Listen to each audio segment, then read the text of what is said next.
অবিলম্বে তার নিরপেক্ষ তদন্ত করে শ্রমিক হত্যার বিচার করতে হবে।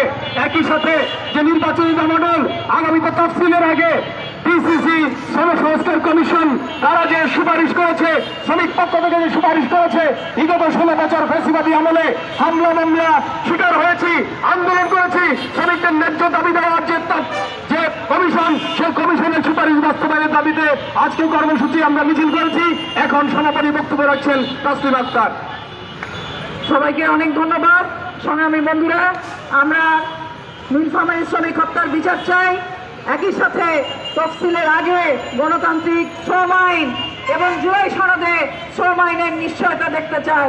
সংগ্রামী বন্ধুরা, গত একদিন আগে আপনারা পত্রিকায় দেখেছেন 2023 সালে এবং তারও আগে শ্রমিকদের আন্দোলনে অংশগ্রহণ করার জন্য যে মামলাগুলো সরকার বিভিন্ন মালিক পক্ষ থেকে করা হয়েছিল, সেই মামলাগুলো প্রত্যাহার করা হয়েছে।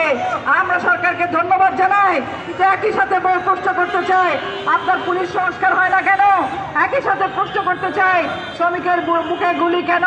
এবং সরকারের কাছে আহ্বান করতে চাই, আমরা যে 10টি বিষয়ে সরকারের দৃষ্টি আকর্ষণ করেছি, সেগুলো সহ শ্রম আইনের 124টি ধারা এবং শ্রম সংস্কার কমিশনের সকল সুপারিশ বিবেচনা করে বাংলাদেশ শ্রম আইন অধ্যাদেশ 2025 অবশ্যই নির্বাচনী তফসিলের আগে ঘোষণা করতে হবে।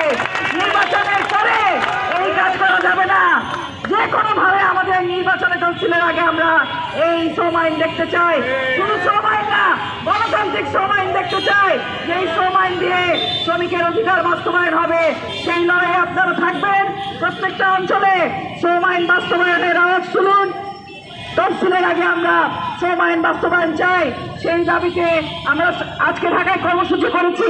এরপরে সারা দেশে নির্বাচনের আগে, তফসিলের আগে আমরা এই গণতান্ত্রিক শ্রম আইন চাই। এই দাবিতে আমাদের কর্মসূচি অব্যাহত থাকবে।